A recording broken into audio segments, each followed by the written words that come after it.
सारी हमारी शक्तियां का संपूर्ण रूप से हमारे अंदर की जागरण हो। तो जैसा कि हमने शारीरिक का, तो शारीरिक शक्ति का कब जागरण होगा? जब आप अपने हेल्थ के विषय में अवेयर रहेंगे, जब आप उचित खान पान होगा, उचित हमारा आचरण और व्यवहार होगा। तो खान पान का मतलब एक्सरसाइज होगी, व्यायाम का महत्व समझेंगे, संयमित जीवन होगा, अनुशासित जीवन होगा, तभी हम शारीरिक शक्तियों को अपनी जगा पाएंगे। अब देखिए प्रकृति का क्या नियम है, जितनी अच्छी चीजें होती हैं, लाभदायी चीजें हैं, वो सबको बेस्वाद लगती है। अगर जैसे शरीर में आजकल गर्मी पड़ती है, खुजली होने लगती है, ब्लड के प्योरिफिकेशन खराब जाता है, तो लोग कहेंगे नीम की पत्ती को पीस कर पी जाओ। और नीम की पत्ती का स्वाद कैसा होगा? स्वाद होता है। एलोवेरा आता है, जब कोरोना आता है, एलोवेरा का बहुत महत्व, कितना लाभदायी हुआ, अगर वो भी बहुत बेस्वाद था। और जितनी हमारे हानिकारक चीजें हैं, जितनी हमारे शरीर को नुकसान पहुंचाने वाली चीजें हैं, वो सब बहुत टेस्टी लगेगी, स्वादिष्ट होगी। जैसे लगता है स्वाद और स्वास्थ्य की लड़ाई चल रही है। आपका चाहे पिज्जा हो, चाहे बर्गर हो, चाहे फास्ट फूड हो, वो सब बहुत अच्छा लगेगा, चाहे कोल्ड ड्रिंक हो। अगर कोई लस्सी पीने को गए, छाछ पीने को गए, तो शायद उतना अच्छा नहीं लगता है। हमें बर्गर अच्छा लगेगा, पिज्जा अच्छा लगेगा, ये फास्ट फूड अच्छा लगता है, मैगी अच्छी लगती है। तो और ऐसे समाज में भी हमको दिखता है, जो हमको जीवन में भटकाने वाले होते हैं, हमें हमारे जीवन के वास्तविक लक्ष्यों से दूर करने वाले होते हैं, वो सब बहुत आकर्षक लगते हैं। बहुत जल्दी आपके ऊपर में तैशी बन जाएंगे, शुभ चिंतक होंगे, 2 मीटिंग्स में आपका फोन नंबर भी ले सकते हैं, ले लेंगे, कहीं आपका इंटीमेसी में पढ़ाएंगे। और अगर कोई आपका वास्तविक हितैषी है, शुभ चिंतक है, आपको ऐसी स्थिति में किसी गली में किसी से बात करते हैं, ऐसे गलत जगह पर देखता है, तो शायद वो आपको डांट भी सकता है, थप्पड़ भी मार सकता है, तो वो आपको उतना अच्छा नहीं लगेगा। तो कौन हमारे उपयोगी है, जीवन को कौन बनाने वाला है, कौन हमें भटकाने वाला है, इस पर समुचित विचार। तो ये नवरात्रि के शारीरिक के साथ का मानसिक विकास, मानसिक संयम, ये अपने जीवन में आत्म संयम का महत्व, आत्मनुशासन का महत्व समझे। बौद्धिक विकास, हमारा शरीर बहुत मजबूत हो गया, बुद्धि का बौद्धिक पक्ष का भी विकास हुआ, तो हम जैसा गहरे साढ़े बनकर घूमते हैं। तो उसको समझते हुए अपने राष्ट्र की वैचारिक, सांस्कृतिक, आध्यात्मिक चेतना एवं ऊर्जा से जुड़ना। राष्ट्र की हम भारत के मूल प्रकृति को समझे, मूल च्युति, जिसको पंडित दीनदयाल उपाध्याय ने च्युति की संज्ञा दिया था। और क्या चीजें हमारे हानिकारक है, इसको समझे। प्रायः कोई शादी ब्याह होता है, आप लोग भी जाते हैं, डीजे लगा है, गाना बज रहा है, जो चीज बड़ी है मस्त मस्त, और हम लोग बहुत प्रसन्नता से नाच रहे हैं, बड़े हालात से नाच रहे हैं। क्या हमने कभी सोचा, यानी जब हम डांस करते हैं तो हम अपने आप को चीज मान लेते हैं, व्यक्ति नहीं रहे, अपने वस्तु मान लेते हैं। और व्यक्ति और वस्तु में क्या अंतर है? व्यक्ति में प्राण होता है, व्यक्ति जीवित होता है, वस्तु निर्जीव होती है। निर्जीव व्यक्ति को कोई फेंक भी सकता है, कोई तोड़ भी सकता है, कोई किसी को गिफ्ट में भी दे सकता है। हम व्यक्ति, हम वस्तु नहीं, व्यक्ति हैं। तो व्यक्ति होने के लिए व्यक्ति में क्या होता है? एक अंतरात्मा होती है, हमारी व्यक्ति की कोई मानव की गरिमा होती है, मानवीय गरिमा होती है, हमारी कुछ आस्थाएं होती हैं, हमारे कुछ संकल्प होते हैं, हमारे कुछ संस्कार होते हैं। तो उस मानवीय चेतना से भी जुड़ना जो हमको एक परिपूर्ण और वास्तविक मानव बनाते हैं। तो आप निश्चित रूप से समझ लीजिए, आप वस्तु नहीं है, आप व्यक्ति हैं, इसका बोध होना। ये नवरात्रि का पावन पर्व हमारे जीवन में निस्वार्थता और निरंकारिता का भी भाव जगाता है। निस्वार्थता का भाव, निरंकारिता का भाव, लोक कल्याण और लोक मंगल की दिव्य भावना का भाव, नैतिक सद्गुणों के प्रति अमोघ आस्था का भाव, जीवन में अच्छाई और सच्चाई के प्रति अटूट विश्वास को जगाने का कार्य ये नवरात्रि करती है। तो नवरात्रि के पावन पर्व पर जैसे जागरण का पर्व है, ये चेतना का पर्व है, चैतन्यता का पर्व है, तो हम अपनी प्रसुप्त अवस्था को छोड़ें, अपने अंदर की वैचारिक प्रखरता को, प्रबुद्धता को, ये सारी शक्तियों के रूप है। वैचारिक प्रखरता को, प्रबुद्धता को, चिंतन की गहनता को, अपराजेय आत्मविश्वास को, सुदृढ़ संकल्प शक्ति को, अविचल ध्येय निष्ठा को, लोक कल्याण और लोक मंगल की दिव्य भावना को, नैतिक सद्गुणों के प्रति अपनी अमोघ आस्था को, जीवन में अच्छाई और सच्चाई के प्रति अपने अटूट विश्वास को संपूर्ण रूप से हम जागृत करें। हम देखते हैं समाज जीवन में कितनी विसंगतियां हैं। एक और नवरात्रि मनाते हैं, कुंवारी कन्याओं को आप देखते होंगे, नवमी वाले दिन उनके पैर धोए जाते हैं, उनको कुंवारी खिलाई जाती है, उनको भोज कन्या भोज होते हैं। कोई हलवा खिला रहा है, कोई आपका खीर खिला रहा है, खीर पूरी खिला रहा है। मगर दूसरी ओर विसंगतियां देख रहे हैं कि कन्याओं को जीवन के अधिकार से वंचित किया जा रहा है। कोई गर्भवती होती है महिला, उनके घर के लोग, महिला ही कहीं सास के रूप में, कहीं ननद के रूप में उनका अल्ट्रासाउंड कराने, उसके टेस्टिंग कराने ले जाते हैं, और पता चला कि वो लड़की है तो लड़की को जन्म जीवन का अधिकार ही नहीं देंगे। तो ये कैसे हमारी कथनी करने का सामने कितना गड़बड़ाया है। सिद्धांत और व्यवहार की एक रूपता कितनी गड़बड़ा गई है।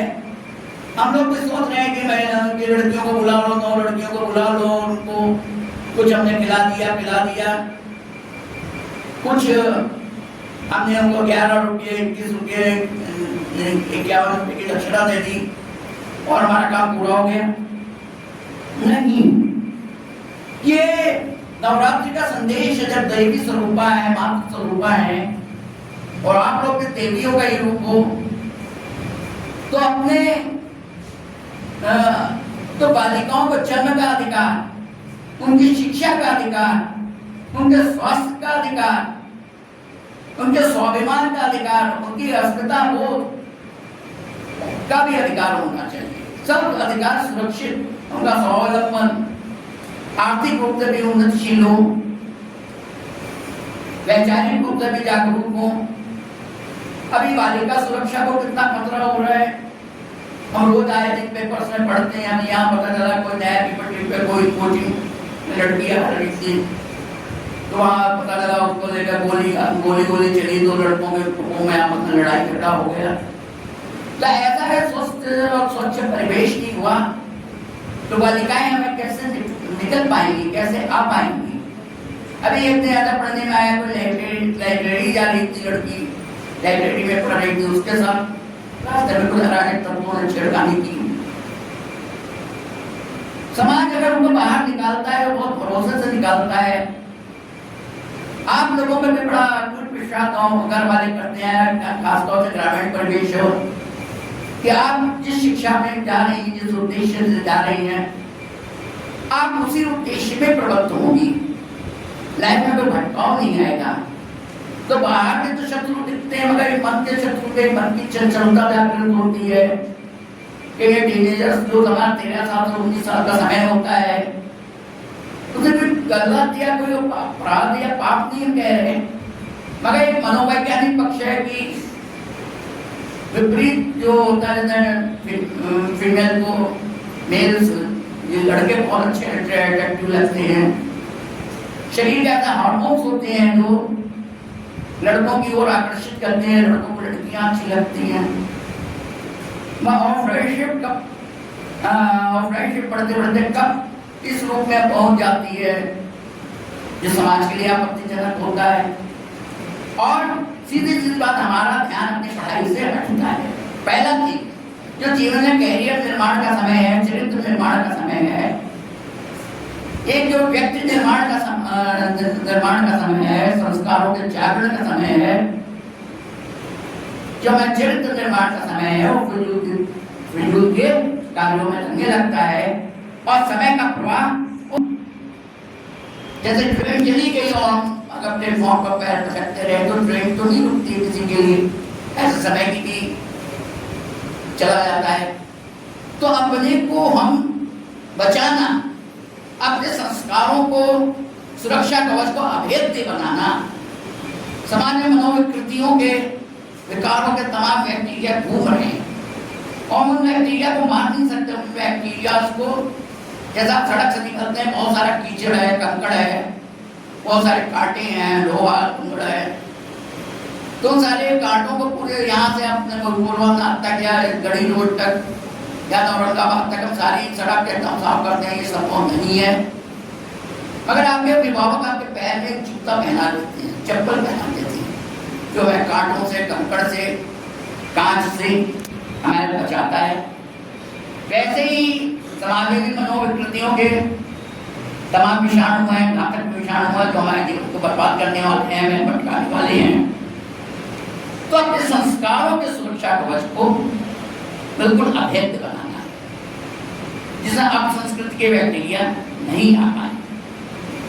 हम जिस समाज में रह रहे हैं, कहीं ना कहीं हमारा सामाजिक वातावरण विषाक्त हुआ है।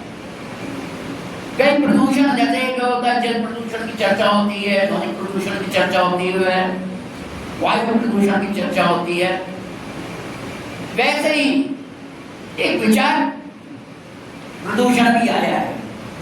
चिंतन में लोगों की विकृतियां आई हैं। तो नवरात्रि एक प्रकार से हमें वो चित्त की निर्मलता देती है, धर्म की पावनता देती है, हमारे जीवन ध्येयवादिता का जागरण हो। महिला और ये मिशन शक्ति का भी प्रोग्राम सरकार की ओर से दिया गया है, 2017 से ही चल रहा है, जो बालिकाओं के स्वावलंबन, बालिकाओं की शिक्षा, उत्तम स्वास्थ्य, बालिकाओं के गौरव, स्वाभिमान और अस्मिता बोध को समर्पित है। बालिकाएं राष्ट्र की तेजस्विता से, अपनी आध्यात्मिक तेजस्विता से जुड़े, हमारे अंदर की वैचारिक प्रखरता संपूर्ण रूप से जागृत हो, जीवन का मतलब समझे, अपनी प्रतिभा को निरंतर प्रेरणा का मार्ग दे, प्रतिभा के साथ प्रेरणा का, अपनी प्रतिभा को निरंतर प्रेरणा का मार्ग दे। मैं समस्त योग्यताओं के साथ साथ एक समर्पण का, संकल्पों का एक सशक्त फुट भी जुड़े। जीवन का चरम लक्ष्य क्या है, जीवन का शाश्वत परम सत्य क्या है, जीवन की सर्वोच्च सार्थकता क्या है, जीवन की परम उपलब्धि क्या है, इसका भी बोध हो। क्यों?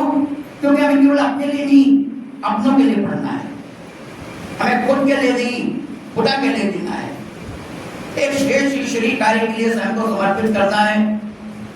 तो हमारी शिक्षा पर, हमारे राष्ट्र का, हमारे समाज का, हमारे सनातन संस्कृति का, हमारे संस्कारों का पहला अधिकार है। हम शिक्षा काहे के लिए कर रहे हैं? अपने समाज के लिए, और अपने से अपनों की परिधि में आना, अपने से अपनों की। और जिस क्षण अपने साथ अपने मम्मी पापा, अपने भाई बहन जुड़ते हैं, उसी क्षण हमारा अपने से अपनों के बीच प्रवेश होता है। फिर उसके बाद हमारा गली आ जाती है, फिर हमारा मोहल्ला आ जाता है, फिर हमारा शहर आ जाता है, फिर हमारा जिला आ जाता है, फिर हमारा प्रदेश आ जाता है, फिर हमारा देश आता है, फिर हमारा विश्व आता है। विश्व को किस रूप को, कौन सा रूप देना है, विश्व को किस रंग में रंगना है। आज पश्चिमी यूरोपियन सोच बढ़ते बढ़ते बढ़ते बढ़ते कहां तक पहुंची कि विश्व एक बाजार है। विश्व एक बाजार है, बाजार में भी हर चीज उपलब्ध है, हर चीज आपको पिज्जा भी मिल जाएगा, बर्गर भी मिल जाएगा,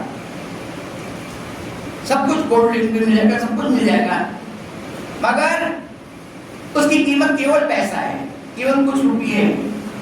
हमारी सनातन सोच क्या है? विश्व एक परिवार है।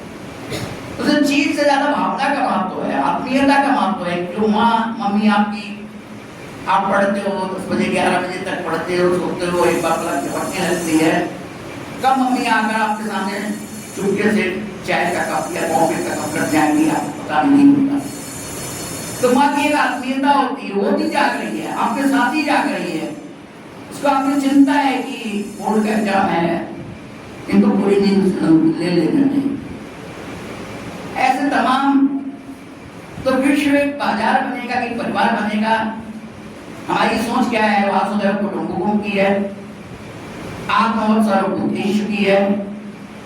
शरीर के अगर हमें पैर के तलवे में कांटा चुभता है, कुछ दूर स्थित मस्तिष्क को तुरंत पीड़ा की अनुभूति होती है, आंखों में हमारे आंसू आ जाते हैं, हाथ सहज स्वाभाविक रूप से कांटे को निकालने के लिए आगे बढ़ता है। शरीर के सारे अंग अलग अलग हैं, किंतु एक आत्मता के सशक्त सूत्र में बंधे हुए।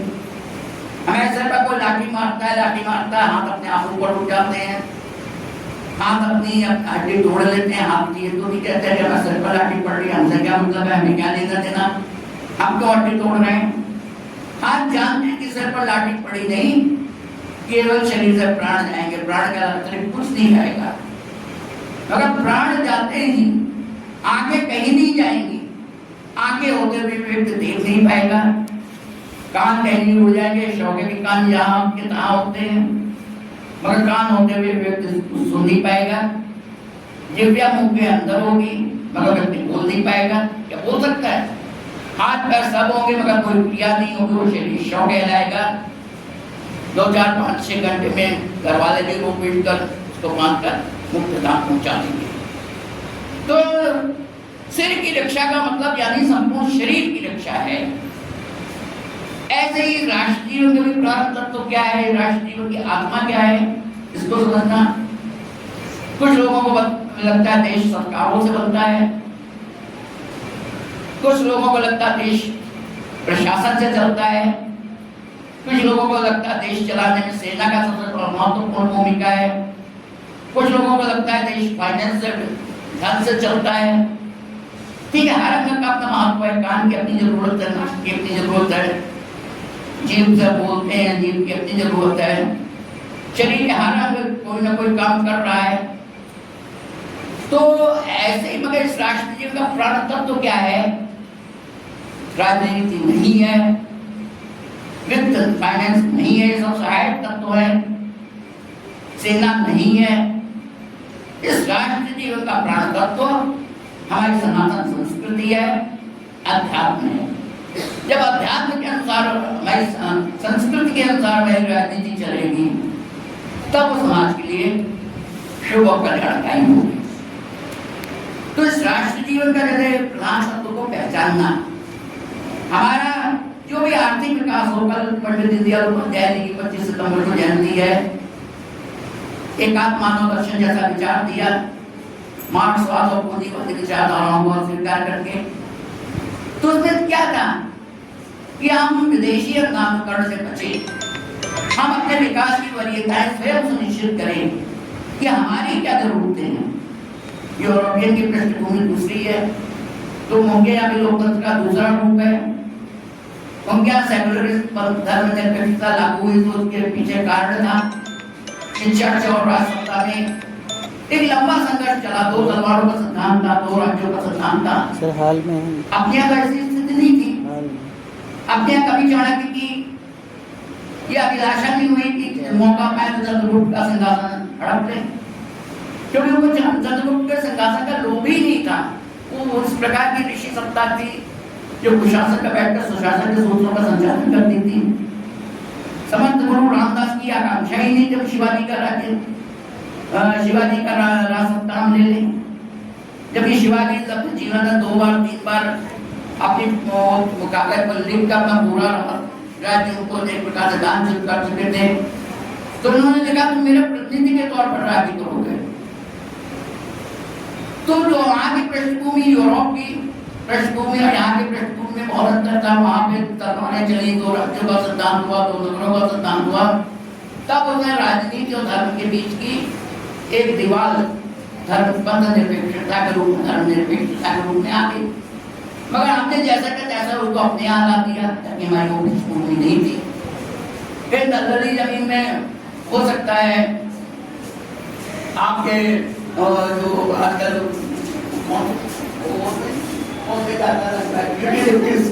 यूटिलिटीज वगैरह लगाए गए, वो दलदली जमीन के उपयुक्त है।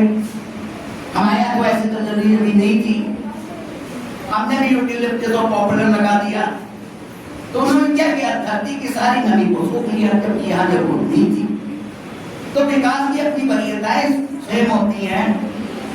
तो हम अपनी प्रकृति के अनुसार जो विकास करेंगे वो हमारा वास्तविक विकास होगा। पंडित दीनदयाल उपाध्याय जी ने इसको एक प्रकृति को चिति शब्द की संज्ञा दी थी। अकॉर्डिंग टू हमारा नेचर, हमारी जरूरत के हिसाब से जो विकास होगा वही हमारा विकास होगा। तो नवरात्रि के पावन अवसर पर आप सभी को हार्दिक शुभकामनाएं है कि आप सब बालिकाएं जो स्वयं देवी स्वरूप है, इनका संपूर्ण रूप से शारीरिक, मानसिक, बौद्धिक, आध्यात्मिक विकास हो। आप राष्ट्र की सनातन, वैचारिक, सांस्कृतिक, बौद्धिक और आध्यात्मिक चेतना से जुड़े, अपनी संस्कृति की रक्षा के लिए प्रतिबद्ध हो। और बार बार यही शब्द बार बार आता है, संस्कार विहीन शिक्षा ही साक्षर को राक्षस बनाती है। साक्षर और राक्षस में कोई अंतर नहीं। साक्षर जब पलट का है तो वही राक्षस बनता है। कई बार हो चुके, एक बार पुनः यही कहते हैं, इस राष्ट्र और समाज को मूर्खों की मूर्खता से अधिक ज्यादा पढ़े लिखे लोगों की स्वार्थ पड़ता, निजी महत्वाकांक्षाओं तथा झूठे नाट्य टकराव ने क्षति पहुंचाई है। हम हमेशा बुद्धिमान बने। बुद्धिमान बनना हर व्यक्ति के लिए जरूरी है, मगर चालाक हर व्यक्ति न बने। May be voice but don't be clever. हमें बुद्धिमान अवश्य होना, मगर चालाक हर व्यक्ति। जब हम अपनी बुद्धिमत्ता से दूसरे का शोषण करने लगते हैं, दूसरे को हानि पहुंचाने लगते हैं, तब जब भी हम बुद्धिमान नहीं रहते, हमारे एक दूसरा संबोधन जुड़ता है। वो संज्ञा कौन सी है? धूर्तता।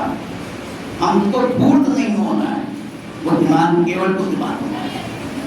तो एक बड़े लक्ष्य के लिए विश्व के पटल पर अपराजेय भारत, अजेय भारत, वही विश्व को भी एक दिशा देगा, विश्व बंधुत्व के भाव को जागृत करेगा, वासुदेव कुटुंबकों का सपना साकार होगा, सर्वे भवन्तु सुखिनः की सोच फलीभूत होगी।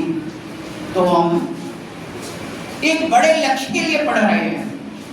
केवल क्लास पास कर लेना जीवन का उद्देश्य नहीं है, बड़ी नौकरी पा लेना भी उद्देश्य नहीं है, अधिक से अधिक धन कमा लेना भी उद्देश्य नहीं है। हमें विश्व के पटल पे एक महान भारत का निर्माण करना है, अपराजेय भारत का निर्माण करना है। आप सबके उज्ज्वल भविष्य का हमेशा शस्त्र है। इतनी बात समाप्त करते हैं।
हंसवाई थी, वीणा पाणी, माँ सरस्वती को सर्वप्रथम नमन। मैं माँ सरस्वती से आप सबके जीवन में सद्बुद्धि, सद्विचारों, सद्प्रेरणा और संस्कारों की कामना करते हैं। उनसे करवत याचना है कि आप हमेशा अपने जीवन में सन्मार्ग के पथ पर प्रशस्त सन्मार्ग के पथ पर आरूढ़ रहें, विद्या बुद्धि विवेक तथा संस्कारों का अर्जन करें और उन अर्जित संस्कारों का राष्ट्र हित में, समाज हित में, पूरी मानवता के कल्याण में उनका उपयोग। जैसा कि अभी हमारी संचालिका मैडम ने बताया कि अपना नवरात्रि शुरू हुआ है। ये आप सबको नवरात्रि का पर्व बहुत और शुभ हो, मंगलमय हो। ये शक्ति की उपासना का पर्व है। इसका क्या है? शक्ति की उपासना। शक्ति की उपासना आज का युग धर्म है। बलम उपास्व, जिसका